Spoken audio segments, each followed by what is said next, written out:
हिंद साथियों, आपका अपने यूट्यूब चैनल में हार्दिक स्वागत है।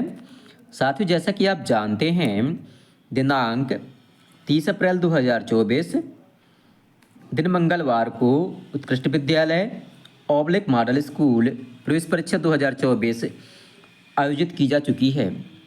इस प्रवेश परीक्षा में कुल 100 प्रश्न पूछे गए हैं और समय दिया गया था 2 घंटे का। तो साथियों, जानते हैं हम कि इस परीक्षा में कौन कौन से प्रश्न पूछे गए हैं और उनके सही उत्तर क्या हैं। साथियों, परीक्षा में पूछा गया पहला प्रश्न है, श्री राम के पिता का नाम दशरथ था। ये वाक्य जो है किस प्रकार का है? तो साथियों, इसका सही उत्तर है, ये वाक्य जो है विधानवाचक अर्थात साधारण वाक्य है। अगला प्रश्न है, निम्नांकित वाक्यों में से शुद्ध वाक्य कौन सा है?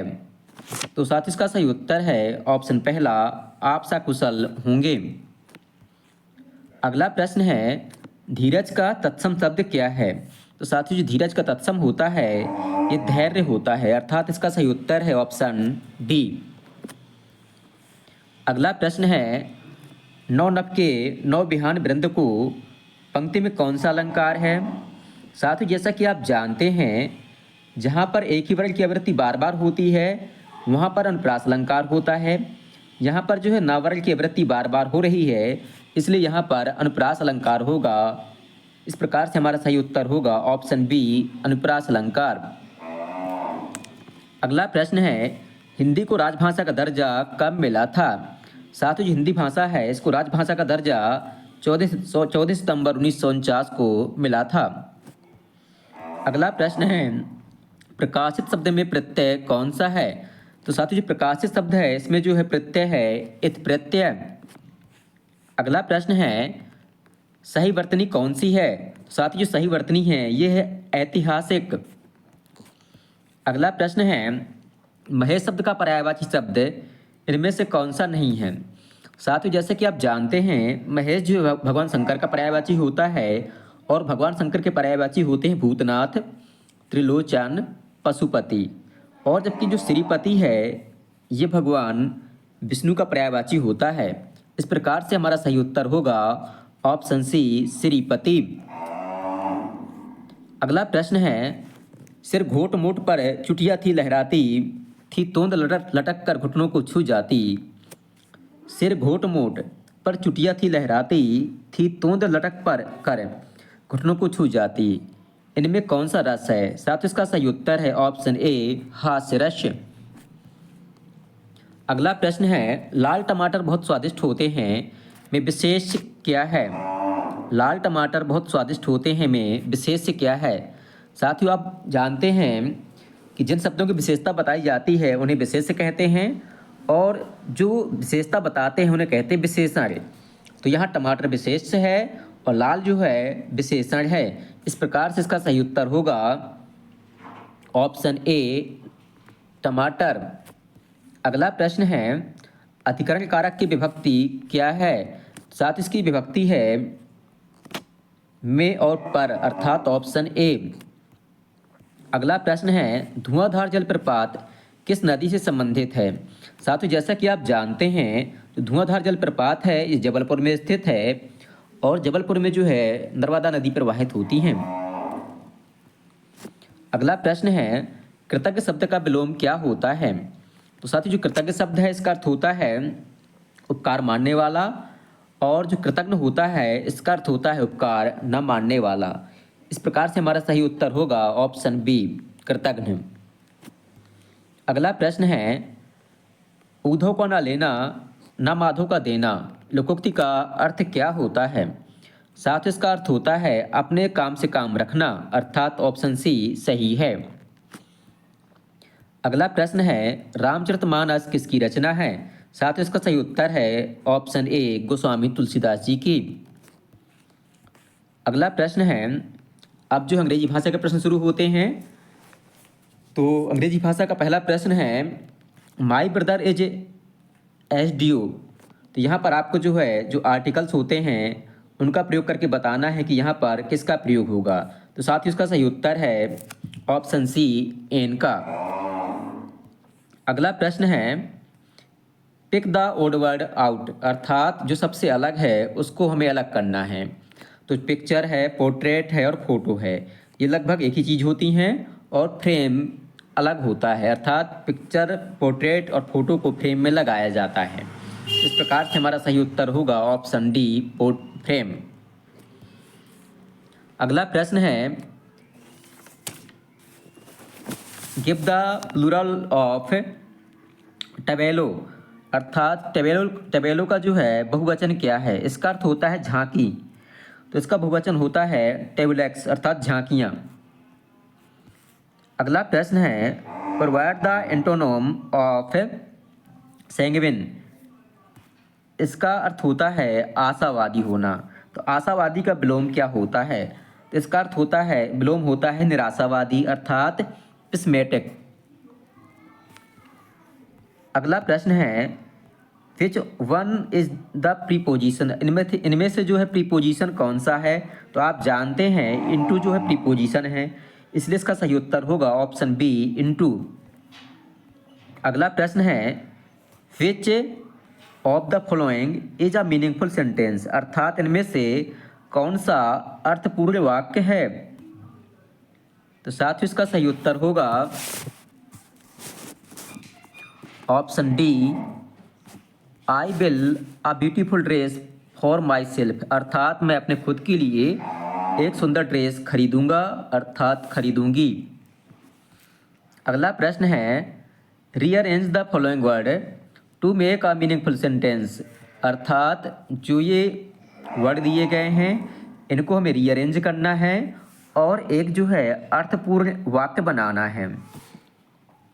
तो इसका सही उत्तर है option B, prevention is better than cure, अर्थात बचाव उपचार से बेहतर होता है। अगला प्रश्न है, गिव वन वर्ड, अर्थात हमें अनेक शब्दों में से एक शब्द बताना है, अनेक शब्दों का एक शब्द दिया है। A wild plant growing where is not wanted, अर्थात एक जंगली पौधा जो ना चाहते हुए भी उग जाता है, इसको कहते हैं बीड। बीड अर्थात खरपतवार होता है। तो इसका सही उत्तर होगा ऑप्शन सी, बीड। अगला प्रश्न है, माइंस नो वर्ड मीन्स, अर्थात इसका अर्थ क्या होता है? साथ इसका सही उत्तर है option A, to speak in a very direct way without worrying about offending someone, अर्थात किसी को ठेस पहुंचाए बिना चिंता किए, अर्थात किसी को ठेस पहुंचाने की चिंता किए बिना सटीक तरीके से, ईमानदार तरीके से बोलना, अर्थात दो टूक बात कहना। अगला प्रश्न है, Meena said Jaya is dancing, Meena कहती है जया डांस कर रही है। इस वाक्य को हमें जो है इनडायरेक्ट स्पीच में बदलना है। तो साथ इसका सही उत्तर है option C, Meena said that Jaya was dancing. अगला प्रश्न है, आइडेंटिफाई द करेक्ट स्पेलिंग, हमें जो है सही जो स्पेलिंग है इनमें से उसका चयन करना है। तो साथ इसका सही उत्तर है ऑप्शन सी, अपॉर्चुनिटी, अर्थात OPPORTUNITY, इसका अर्थ होता है मतलब सुअवसर। अगला प्रश्न है, match the following word with their correct meanings, अर्थात जो वर्ड दिए गए हैं इस तरफ और इस तरफ इनकी मीनिंग दी गई है, इनको हमें मैच करना है। डॉन का अर्थ होता है अर्ली मॉर्निंग, अर्थात सुबह, अर्थात इसे कहते हैं अपन लोग अरुणोदय, जब सूर्य उदय होने का समय होता है। डस्क का अर्थ होता है संध्या बेला या बेला, या कहें गोधूली बेला, तो इसका अर्थ होगा ट्विलाइट। और लुक इनटू का अर्थ होता है इन्वेस्टिगेट करना, अर्थात खोजबीन करना। और अगला है एड्रिफ्ट, एड्रिफ्ट का अर्थ होता है एमलेस, अर्थात जिसका कोई उद्देश्य ना हो। तो इस प्रकार से पहले का ऑप्शन है, पहले का सही होगा चौथा और बी का होगा तीसरा और सी का होगा दूसरा और डी का होगा पहला। इस प्रकार से ऑप्शन बी हमारा सही उत्तर होगा। अगला प्रश्न है, doctor Prabha Atre was a luminary of Indian classical music, अर्थात डॉक्टर प्रभा जो हैं ये इंडियन क्लासिकल म्यूजिक में जो है इनका स्थान एक चंद्रमा की भांति है। Choose the appropriate word that define the underline word the given sentence, अर्थात जो दिया गया वाक्य है इसमें जो अंडरलाइन किया हुआ शब्द है ये किसको परिभाषित करता है। तो साथ इसका सही उत्तर है option B, a prominent person who inspire other, अर्थात ऐसा व्यक्ति जो दूसरे के लिए प्रेरणा का काम करे, अर्थात दूसरे को प्रेरणा दे, अर्थात ऐसा व्यक्ति जिससे दूसरे को प्रेरणा मिलती हो। अगला प्रश्न है the noun form of the word preserve, अर्थात जो प्रिजर्व वर्ड दिया गया है इसका संज्ञा रूप क्या होगा। इसका सही उत्तर है ऑप्शन डी, प्रिजर्वेशन। अगला प्रश्न है the boy caught a big fish, the passive voice of the above sentence, अर्थात जो वाक्य दिया गया है इसको हमें पैसिव वॉइस में चेंज करना है। इसका सही उत्तर होगा option B, a big fish was caught by the boy. तो इस प्रकार से इंग्लिश भाषा के प्रश्न पूरे होते हैं। अब देखते हैं हम विज्ञान और सामाजिक विज्ञान के प्रश्न। प्रश्न है वायुमंडल की इनमें से कौन सी परत ओजोन परत से बनी है, जो पराबैंगनी अर्थात अल्ट्रावायलेट प्रकाश को अवशोषित करने के लिए जिम्मेदार है। साथ इसका सही उत्तर है ऑप्शन सी, स्ट्रेटोस्फीयर अर्थात समताप मंडल। अगला प्रश्न है खगोलीय विद्या का वर्णन जो है किस वेद में है। साथ इसका सही उत्तर है ऑप्शन सी, ऋग्वेद में। अगला प्रश्न है श्वेत क्रांति का संबंध किससे है। साथ जो श्वेत क्रांति है इसका संबंध जो है दुग्ध उत्पादन से है। अगला प्रश्न है निम्नलिखित में से कौन सा प्राकृतिक सूत या तंतु का स्रोत नहीं है। साथ ही जैसा कि आप जानते हैं कपास, पटसन और रेशम जो है हमें प्राकृतिक रूप से प्राप्त होता है, जबकि नायलॉन जो है प्राकृतिक रूप से प्राप्त नहीं होता है। इस प्रकार से हमारा सही उत्तर होगा ऑप्शन सी, नायलॉन। अगला प्रश्न है कौन सी नदी मध्य प्रदेश की जीवन रेखा कहलाती है। तो साथ ही जो नर्मदा नदी है इसको जो है मध्य प्रदेश की जीवन रेखा कहा जाता है। अगला प्रश्न है इनमें से कौन सा तत्व विश्व में व्यावसायिक ऊर्जा खपत का सबसे बड़ा स्रोत माना जाता है। साथ इसका सही उत्तर है ऑप्शन सी, तेल अर्थात पेट्रोलियम। अगला प्रश्न है भूमि पृथ्वी की सतह के कुल क्षेत्रफल का लगभग कितने प्रतिशत ही कवर करती है, अर्थात स्थल मंडल जो है कितने परसेंट एरिया को कवर करता है। इसका सही उत्तर है ऑप्शन सी, 30%। अगला प्रश्न है संसार का सबसे बड़ा रेगिस्तान कौन सा है। साथ इसका सही उत्तर है ऑप्शन सी, सहारा का रेगिस्तान। अगला प्रश्न है विश्व वानिकी दिवस किस महीने में मनाया जाता है। तो साथ ही जैसे कि आप जानते हैं विश्व वानिकी दिवस जो 21 मार्च को मनाया जाता है। इस प्रकार से हमारा सही उत्तर होगा ऑप्शन ए, मार्च।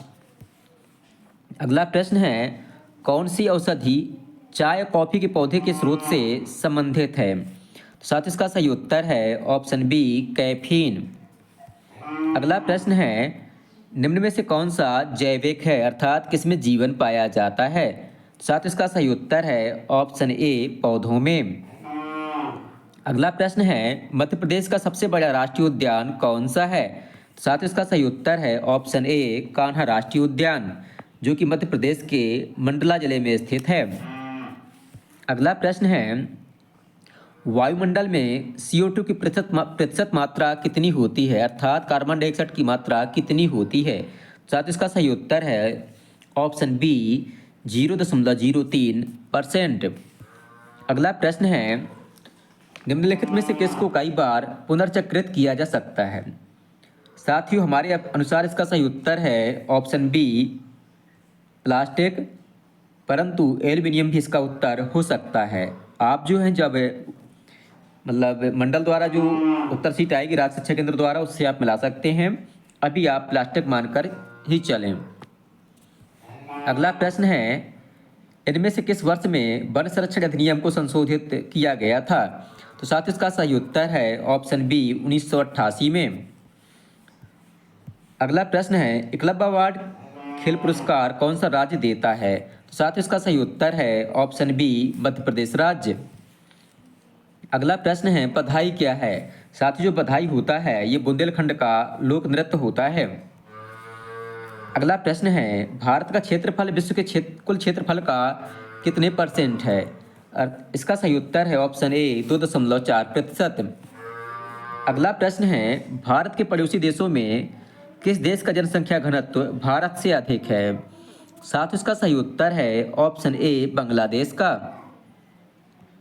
अगला प्रश्न है भारत भवन मध्य प्रदेश के किस शहर में स्थित है? तो साथ इसका सही उत्तर है ऑप्शन सी भोपाल शहर में। अगला प्रश्न है भारत में हरित क्रांति के जनक कौन है? साथ इसका सही उत्तर है ऑप्शन बी MS स्वामीनाथन जी। अगला प्रश्न है सर्वोच्च न्यायालय के मुख्य न्यायाधीश की नियुक्ति कौन करता है? साथ इसका सही उत्तर है ऑप्शन डी राष्ट्रपति महोदय। अगला प्रश्न है सरहुल मुख्यतः किस जनजाति द्वारा किया जाता है? अर्थात जो सरहुल नृत्य होता है ये किस जनजाति का है? साथ इसका सही उत्तर है ऑप्शन सी उरांव जनजाति का। अगला प्रश्न है सिटी ऑफ म्यूजिक की मान्यता हाल ही में किस शहर को दी गई है? साथियों सिटी ऑफ म्यूजिक की मान्यता जो है हाल ही में ग्वालियर शहर को प्रदान की गई है। अगला प्रश्न है प्रसिद्ध किला मदन महल कहाँ पर स्थित है? तो साथियों जो मदन महल का किला है ये जो है जबलपुर शहर में स्थित है। अगला प्रश्न है जलीय ग्रह के नाम से कौन सा ग्रह जाना जाता है? साथियों इसका सही उत्तर है पृथ्वी। अगला प्रश्न है इसरो का पूरा नाम क्या है? साथियों इसरो का पूरा नाम जो है इंडियन स्पेस रिसर्च ऑर्गेनाइजेशन है, अर्थात ऑप्शन ए सही है। अगला प्रश्न है मनका बत्रा का संबंध जो है किस खेल से है? साथियों जो मनका बत्रा है इनका संबंध जो है टेबल टेनिस खेल से है। अगला प्रश्न है साइकिल का आविष्कार किसने किया था? तो साथियों जो साइकिल का आविष्कार है मैक मिलर ने किया था। अगला प्रश्न है रामगढ़ की झांसी की रानी के नाम से किसको जाना जाता है? साथियों इसका सही उत्तर है ऑप्शन बी रानी अवंतीबाई जी को। अगला प्रश्न है निम्न में से कौन सा सबसे कठोर पदार्थ है? साथियों सबसे कठोर पदार्थ जो है हीरा होता है। अगला प्रश्न है जब धातुएं अम्लों से क्रिया करती हैं तो कौन सी गैस उत्पन्न होती है? साथियों इसका सही उत्तर है ऑप्शन ए हाइड्रोजन गैस। अगला प्रश्न है विद्युत परपथ में विभवांतर किसके कारण उत्पन्न होता है? साथियों इसका सही उत्तर है ऑप्शन डी सेल या बैटरी के कारण। अगला प्रश्न है सभी धातुएं ठोस होती हैं इस धातु को छोड़कर। साथियों जैसे कि आप जानते हैं जो पारा होता है पारा जो है द्रव अवस्था में पाया जाता है और अन्य धातुएं जो हैं ठोस अवस्था में पाई जाती हैं। इस प्रकार से हमारा सही उत्तर होगा ऑप्शन बी पारा। अगला प्रश्न है निम्न में से कौन सा विद्युत का सुचालक है? अर्थात इनमें से कौन किसमें विद्युत प्रवाहित होगी? साथ ही इसका सही उत्तर है ऑप्शन सी तांबे में। अगला प्रश्न है निम्न में से कौन हवा के शुद्धिकरण को प्रभावित करता है? साथ ही इसका सही उत्तर है ऑप्शन डी जंगलों का संरक्षण। अगर हम जंगलों का संरक्षण करेंगे तो हमें जो है शुद्ध हवा प्राप्त होगी। अगला प्रश्न है निम्न में से कौन सौर परिवार का सदस्य नहीं है? साथ ही क्षुद्र ग्रह उपग्रह और धूमकेतु ये जो हैं सौर परिवार के सदस्य होते हैं, परंतु जो तारामंडल होता है ये सौर परिवार का सदस्य नहीं होता है। अगला प्रश्न है बायोगैस का मुख्य अवयव क्या है? तो साथ ही जो बायोगैस है इसका मुख्य अवयव जो है मीथेन होता है। साथ ही आप हमें कमेंट कर जरूर बतलाएं कि आपको इस परीक्षा में कुल कितने अंक प्राप्त हुए हैं। अगला प्रश्न है ध्वनि किसके माध्यम में संचरण कर सकती है? साथ ही जो ध्वनि है ये ठोस द्रव और गैस तीनों माध्यम में संचरित कर सकती है, इसलिए हमारा सही उत्तर होगा ऑप्शन डी। अगला प्रश्न है आवृत्ति की इकाई क्या होती है? साथ ही जो आवृत्ति की इकाई होती है ये हर्ट्ज होती है। अगला प्रश्न है 7 रंगों का जो बैंड होता है उसे क्या कहा जाता है? उसे जो है स्पेक्ट्रम कहा जाता है। अगला प्रश्न है, एड्स बीमारी जो है किसके कारण होती है? तो एड्स जो है विषाणु के कारण होती है। इसका सही उत्तर है ऑप्शन बी, विषाणु द्वारा। अगला प्रश्न है, निषेचन के बाद बनने वाली कोशिका क्या कहलाती है? तो साथ इसका सही उत्तर है ऑप्शन सी, युग्मनज। अगला प्रश्न है, प्लेटिंग जो है किस पर आधारित है? तो साथ ही जो इलेक्ट्रोप्लेटिंग है इसको जो है विद्युत लेपन लेपन कहा जाता है।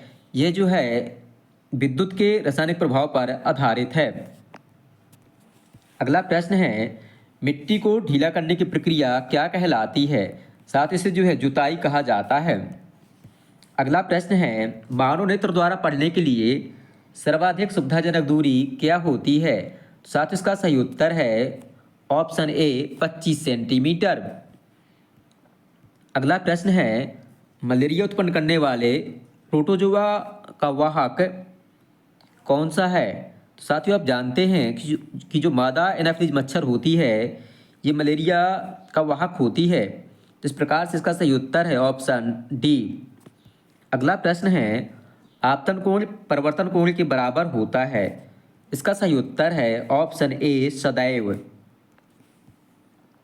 अगला प्रश्न है, यदि परावर्तित किरण आपतित किरण से 90 डिग्री के कोण पर है तो किरण का आपतन कोण क्या होगा? कह रहा है कि यदि परावर्तित किरण जो है आपतित किरण के 90 डिग्री के कोण पर है तो किरण का आपतन कोण क्या होगा? तो इसका सही उत्तर होगा ऑप्शन बी, 45 अंश। अगला प्रश्न है, हमारे सौरमंडल का सबसे चमकीला ग्रह कौन सा है? तो साथ इसका सही उत्तर है ऑप्शन डी, शुक्र ग्रह। साथियों, अब हम देखेंगे गणित भाषा के प्रश्न और उनके उत्तर। गणित विषय का पहला प्रश्न है, 40 मीटर लंबी रस्सी से समानाकार के टुकड़े काटे जाते हैं। यदि एक टुकड़े की लंबाई 10 मीटर है तो ऐसे टुकड़ों की संख्या ज्ञात कीजिए। हमारे पास जो है कुल लंबी रस्सी है 40 मीटर और हमें टुकड़ा काटना है 10/3 मीटर लंबा। तो इसके लिए हम 40 में जो है 10/3 का भाग लगाएंगे। जब 40 में 10/3 का भाग लगाएंगे हम तो इस तरफ की संख्या पलट जाएगी, हो जाएगी 3/10। 10 का भाग लगाया हमने 40 में, 10 चौको 40 और 4 तिया 12। इस प्रकार से जो है इस प्रश्न का सही उत्तर होगा ऑप्शन सी, 12 टुकड़े। अगला प्रश्न है, यदि राम ने श्याम से 25% अधिक लाभ प्राप्त किया तो श्याम को राम से कितने % कम लाभ प्राप्त होगा? साथ ही जब इसको आप हल करेंगे तो इसका सही उत्तर होगा 20%। अगला प्रश्न है, x का मान क्या होगा जो दी गई समीकरण को संतुष्ट करे? साथ ही जैसा कि आप जानते हैं यहाँ आधार समान है। आधार समान होने पे घातें समान होती हैं।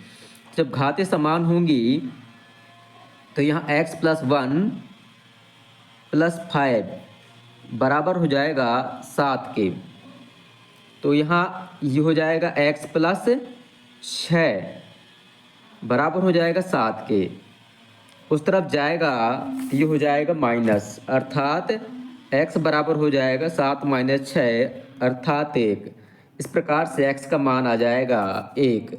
इसलिए हमारा सही उत्तर होगा ऑप्शन बी, फर्स्ट। अगला प्रश्न है, निम्न में से कौन सा एक विषम संख्या का वर्ग है? साथियों, जैसा कि आप जानते हैं सम संख्या का वर्ग सम होता है और विषम संख्या का वर्ग विषम होता है। तो 1024, 1936 और 8100 ये सभी सम संख्याएं हैं। इसलिए इसका सही उत्तर इन तीनों में से नहीं होगा। इसका सही उत्तर होगा ऑप्शन बी, 1849, जो कि जो है 43 का वर्ग होता है और 43 जो है एक विषम संख्या होती है।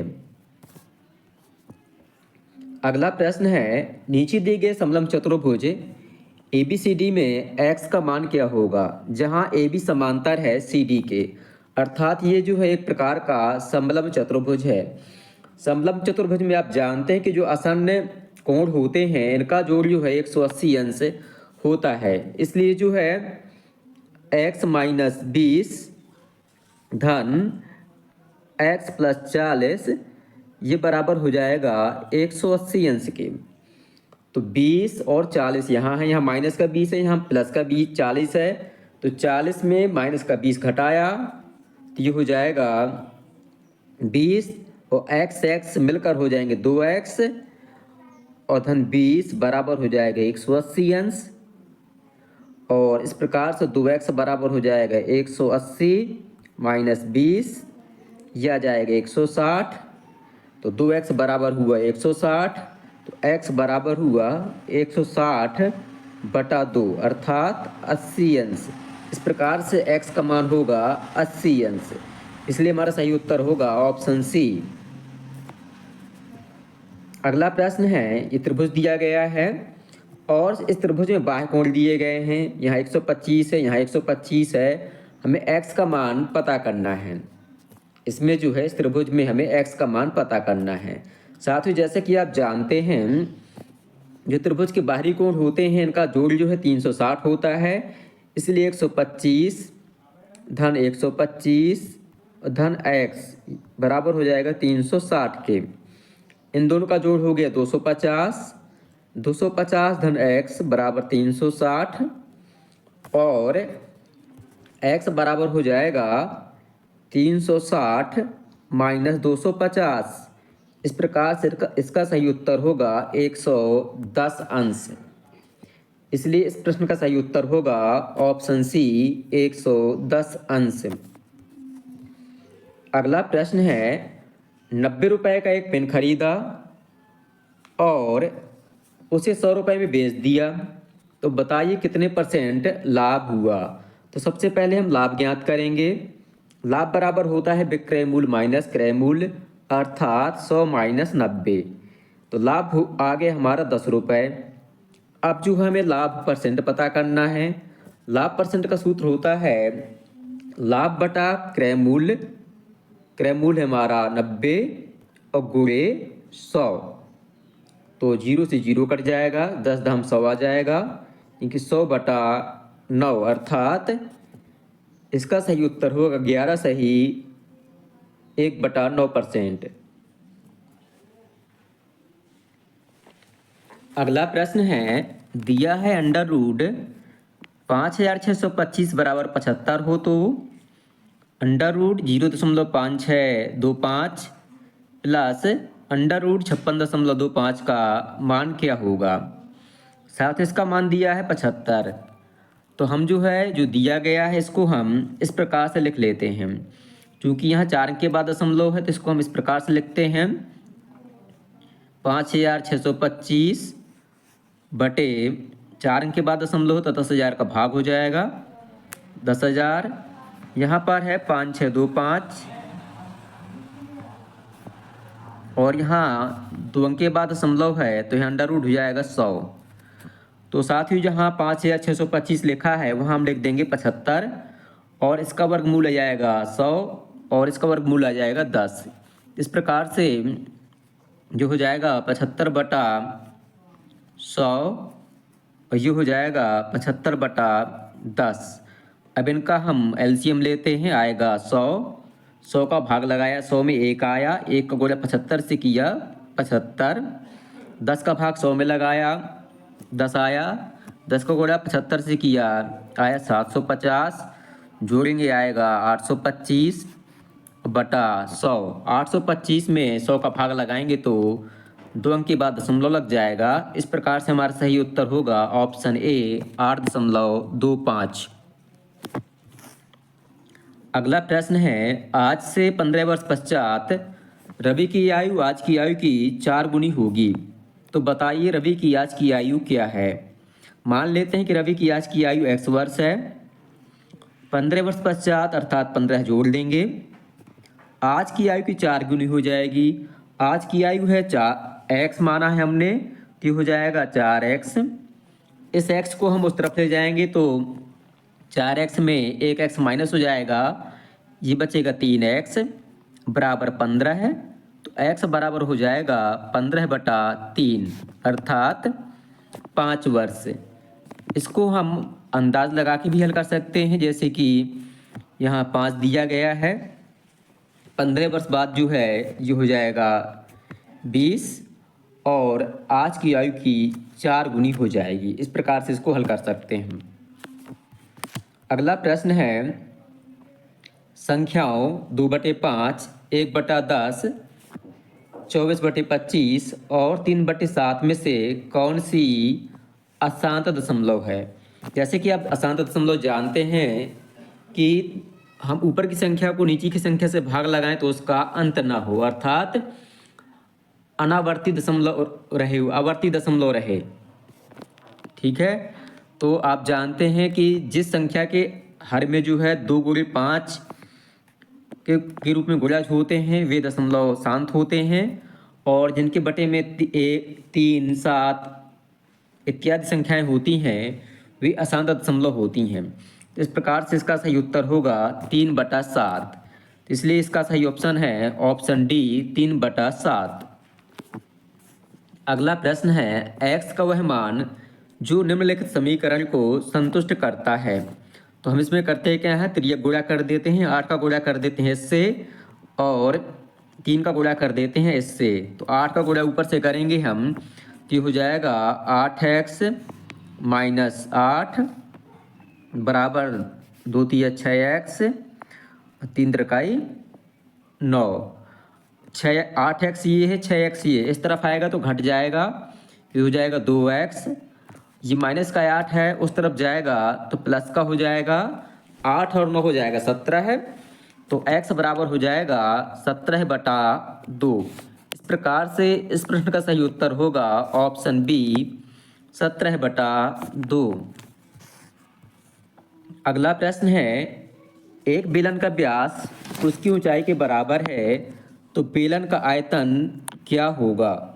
कह रहा जो व्यास है, व्यास जानते हैं कि त्रिज्या का दुगना होता है अर्थात 2r होता है। व्यास जो है ऊंचाई के बराबर, ऊंचाई मान ली हमने h, तो व्यास जो है ऊंचाई के बराबर है। ठीक है, इस प्रकार से जो ये व्यास होता है ये होता है 2r अर्थात त्रिज्या का दुगना होता है। तो इसको मान लिया हमने h के बराबर, तो यहाँ से r बराबर हो जाएगा h/2 अर्थात बेलन की त्रिज्या आ जाएगी h/2। और आप जानते हैं कि बेलन का जो आयतन होता है जो होता है πr² h, तो पाई हमने जो का तो रखा और r की जगह रख दिया हमने h/2 और यहाँ स्क्वायर लगाया और एक h ये है ही है। तो इस प्रकार से जब हल करेंगे तो पाई हो गया, h² ये है यानी कि h की 2 घात ये हैं, 1 घात ये हो गई, तो h की घात हो गई 3, तो h की घात है 3 और 2 का स्क्वायर करेंगे नीचे वाले का तो आ जाएगा 4। तो इस प्रकार से इसका सही उत्तर होगा 1/4 पाई h की घात 3 अर्थात ऑप्शन बी हमारा सही उत्तर होगा। अगला प्रश्न है 100 मिलीलीटर पानी में 1 लीटर दूध मिलाया गया है तो दूध में पानी का परसेंट कितना होगा। दूध में पानी का प्रतिशत, तो पानी कितना है भाई, अपने पास पानी है 100 ml और कुल बिलियन कितना हो गया। आप जानते हैं कि 1 लीटर में जो है 1000 मिलीलीटर होते हैं, तो 1000 यू हो गए और 100 यू हो गए, कुल हो गए 1100 मिलीलीटर। और प्रतिशत पता करना है तो इस प्रकार से हम पता करेंगे, 11 से 0 कट जाएंगे, ये बचेगा 100/11। 11 का भाग जब 100 में लगाएंगे तो इसका सही उत्तर होगा 9 सही 1/11%। अगला प्रश्न है वेरोनिका अपनी दुकान पर सभी वस्तुओं पर 20% की छूट देती है और फिर भी उसे 12% का लाभ होता है और 280 अंकित मूल्य वाली एक वस्तु का लागत मूल्य क्या होगा, अर्थात हमें क्रय मूल्य पता करना है। आप जानते हैं कि इसमें दिया है अंकित मूल्य 280 रुपया और हमें बट्टा देती है 20%। तो उसने कुल बट्टा कितना दिया, तो हम निकालेंगे 280 का 20%, लेकिन 280 का 20% इस प्रकार से निकाल लेंगे तो हो जाएगा 56 रुपये।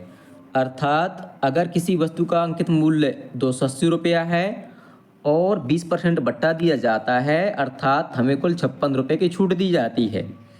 तो अब हमें वो वस्तु कितने की पड़ेगी, अर्थात उसका वस्तु का विक्रय मूल्य कितना होगा। 280 में 56 घटा दिया तो आ जाएगा 224 रुपये। ये 224 रुपये आ गया हमारा वस्तु का विक्रय मूल्य। अब कह रहा है कि 224 रुपये में बेचने पर 12% का लाभ होता है। तो अब क्रय मूल्य का सूत्र लगा देते हैं। क्रय मूल्य का सूत्र होता है 100 गुणे विक्रय मूल्य बटे 100 धन लाभ %। तो 100 गुणे विक्रय मूल्य, तो 100 गुणे विक्रय मूल्य कितना है अपना, आया है 224 रुपये और 100 धन लाभ %। और लाभ से कितना कमा रही है, 12%। तो इसको जोड़ लेंगे हो जाएगा 112। 112 से 224 कट जाएंगे, 112 दूनी 224 और 2 का गुणा हम कर देंगे 100 से, तो कितना आ जाएगा 200 रुपये। इस प्रकार से इस वस्तु का लागत मूल्य होगा 200 रुपये और हमारा उत्तर सही होगा ऑप्शन सी। अगला प्रश्न है, यदि x बराबर 0.0016 की होल घात है 3/4, तो x का मान पता करना है। तो आप जानते हैं कि ये x बराबर इतना दिया है, जिसको हम लिख सकते हैं 0.2 होल घात 3 इसको हम लिख सकते हैं 0.2 की घात 4, अर्थात इसका 4 बार गुणा करेंगे तो आ जाएगा 0.0016 और ऊपर की होल घात है 3/4। आप जानते हैं जब घात के ऊपर घात लगी होती तो घातों का हो जाता है गुणा। जब इसका गुणा इसके साथ होगा तो 4 से 4 कैंसल हो जाएगा और बचेगा 0.2 होल घात 3। तो 0.2 का जब 3 बार गुणा करेंगे तो हमारा उत्तर आएगा 0.008। इस प्रकार से इसका सही उत्तर होगा ऑप्शन सी। अगला प्रश्न है, एक दीवार जिसकी लंबाई 15 मीटर है और ऊंचाई 12 मीटर है, 5 रुपये प्रति वर्ग मीटर की दर से रंगाई का व्यय कितना होगा। तो इस प्रकार से ये हमारा समलंब चतुर्भुज है, समांतर चतुर्भुज है या कहें आयत है। तो इसका गुणा सूत्र होता है आधार गुणे ऊंचाई। तो आधार मान लो लंबाई का 15 ये है, ऊंचाई मान लो 12 दिया है, तो आधार गुणे ऊंचाई ये हो गया। इसका गुणा करेंगे 180 आएगा, 180 वर्ग मीटर आएगा और चूंकि 1 वर्ग मीटर का खर्च है 5 रुपया, तो 180 वर्ग मीटर का खर्च कितना होगा, ये कुल आएगा 900 रुपया। इस प्रकार से हमारा सही उत्तर होगा ऑप्शन ए 900 रुपया। अगला प्रश्न है, चित्र ए में वह मान ज्ञात कीजिए जिसके लिए POQ एक रेखा है। POQ एक रेखा, ये सरल रेखा है और आप जानते हैं कि सरल रेखा पर बना कोण होता है 180 अंश का और चूंकि ये कोण है 100 अंश का, तो जो ये बचा ये होगा 80 अंश का। इस प्रकार से कोण ए का मान होगा 80 अंश, अर्थात ऑप्शन सी सही उत्तर होगा। अगला प्रश्न है, 4 सेंटीमीटर भुजा वाले एक घन को 1 सेंटीमीटर भुजा वाले घनों में काटा गया है। मूल घन और काटे गए घनों का जो पृष्ठीय क्षेत्रफल का अनुपात है क्या होगा। तो आप जानते हैं घन का पृष्ठीय क्षेत्रफल होता है 6a², अर्थात 6 गुणे भुजा की घात 2। तो जब जो बड़ा घन है अर्थात 4 सेंटीमीटर वाला घन है, तो इस प्रकार से इसका जो पृष्ठीय क्षेत्रफल होगा इस प्रकार से ज्ञात करेंगे। तो 6 गुणे 4 की घात 2 अर्थात 4 चौको 16, 4 चौको 16 यानी कि 16 छक्का 96 वर्ग सेंटीमीटर ये आ गया बड़े घन का पृष्ठीय क्षेत्रफल। अब हम ज्ञात करेंगे छोटे घन का, तो छोटे घन का होगा सेक्स स्क्वायर, सेक्स गुणे 1/2 अर्थात ये आएगा सेक्स। अब जो 96 में हम अनुपात ज्ञात करना है तो 96 में हम 6 का भाग लगाएंगे, सॉरी क्योंकि यहाँ 4 घन थे,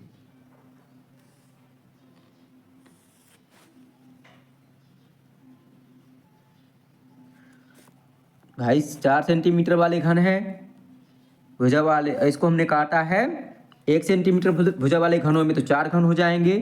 तो ये हो जाएगा 96/4 × 6 अर्थात 96/24। तो 24 एकम 24, 24 चौको 96 अर्थात 4:1 अर्थात इसका सही उत्तर होगा ऑप्शन सी 1:4। अगला प्रश्न है, दो संख्याओं का अंतर 4 है और उनके वर्गों का अंतर 104 है। तो मान लीजिए दो संख्याएं जो हैं अंतर उनका 4 दिया गया है, तो दो संख्याएं हैं उनका अंतर जो है 4 है, ये लिख लिया। और उनके वर्गों का अंतर, जो वर्गों का अंतर 104 है, तो ये x² - y², इसका मान आ गया 104। अब हम जानते हैं क्योंकि x² - y², इसका मान होता है x + y, मतलब सूत्र होता है और x - y। तो यहाँ ये लिखा हुआ है, यहाँ लिख देंगे 104 क्योंकि वर्गों का अंतर 104 है, और यहाँ लिख देंगे हम 4। तो हमें उनके संख्याओं का जोड़ पता करना है अर्थात x + y पता करना है। तो x + y और गुणे यहाँ लिख देंगे हम 4, 4 का भाग 104 में लगाएंगे अर्थात इस प्रकार से हो जाएगा कि x + y = 104/4। इसका भाग हम जब लगाएंगे तो ये आ जाएगा 4 एकम 4, 4 दूना 8, 2 बचेगा, 4 × 24 अर्थात 26। अर्थात इन संख्याओं का जोड़ आ जाएगा 26 अर्थात हमारा सही उत्तर होगा ऑप्शन बी 26। 100वां प्रश्न है, निम्न में से कौन सी संख्या पूर्ण घन नहीं है? तो साथियों इसका सही उत्तर होगा ऑप्शन डी 243, ये जो है पूर्ण घन नहीं है।